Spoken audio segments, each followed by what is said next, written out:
Hello fraților, cu multă stimă și respect. Astăzi facem un vlog, un episod, când vreți voi să-i spuneți, numai la pui. Am început să scoatem ușor cu mâna porumbeii pe spudnic.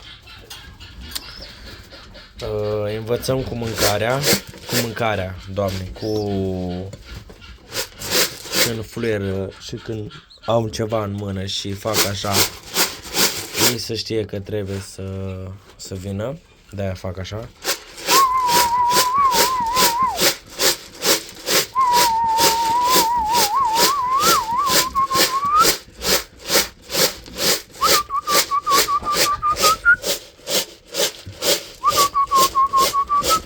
Și prin mâncare, gen prin săltatul ăsta, așa, și fluierat, în timp ei ce mănâncă, vor fi învățați cu fluieratul. 3 sunt afară la zbor, cred că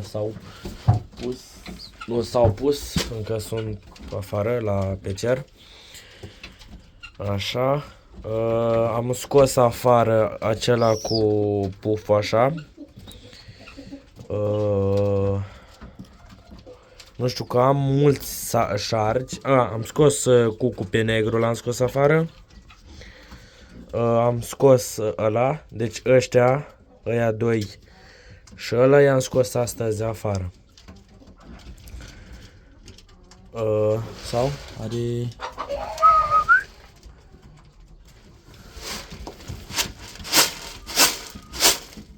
Nu, e acela de acolo. Nu, am greșit, scuzați. Sunt ăștia doi de aici cu masculul ăla de sus. Toți 3 sunt masculi. De fapt, toți de aici sunt masculi. În afară de... Care era, mă, femela? Am uitat, nu. Aceea este femela, acum mi-am să aminti, cu inelul alb. Nu este inelul de 2025, este de 2026, dar este alb. Și în rest toți sunt masculi. Toți, și cei 3 de afară sunt masculi. Ușor ne vom da drumul să ieșim afară. Deja mâine o să fie încă o dată dați drumul. Sunt cam supărați, nu sunt bolnavi. Sunt puțin cam... aceștia 3 i-am achiziționat de la Bacău. Șargii, ăia 2, cu inelul ăla și ăla. Mama a fost vândută de 4 ori și tatăl la ultimul maraton locul 1. Și aia nu știu nu mi-a explicat din ce părinți. Doar la ăștia 2 șargi mi-a zis. Și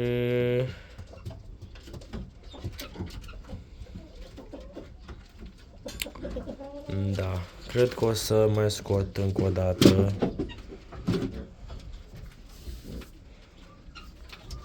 un mascul, cred că voi scoate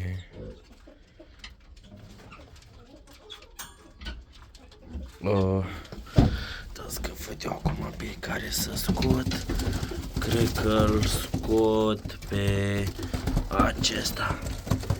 Ei trebuie luați ușor, nu fugăriți, nu nimica. E ușor se învață, ușor va pleca în zbor. Nu trebuie fugăriți, nu trebuie nimica.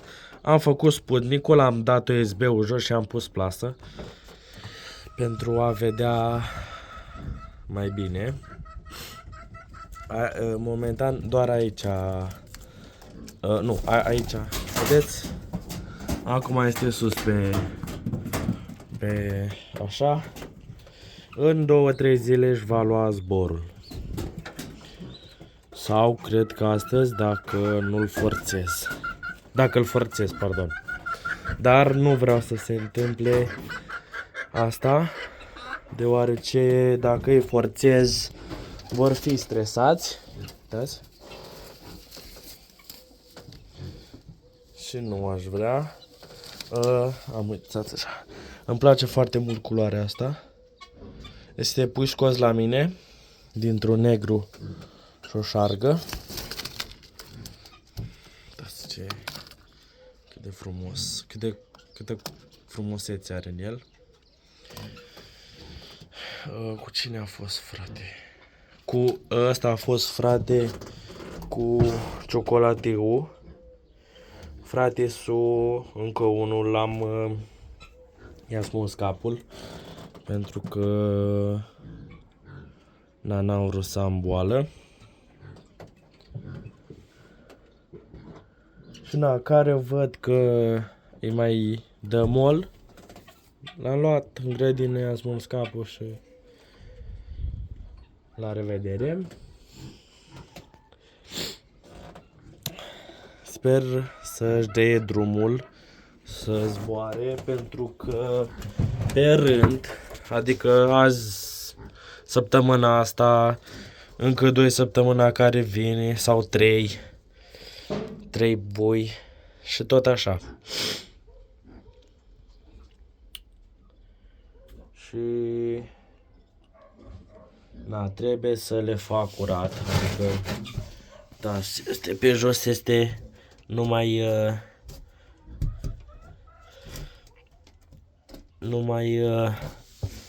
din asta, uitați. Numai din asta. După ce voi face curat, voi arde totul.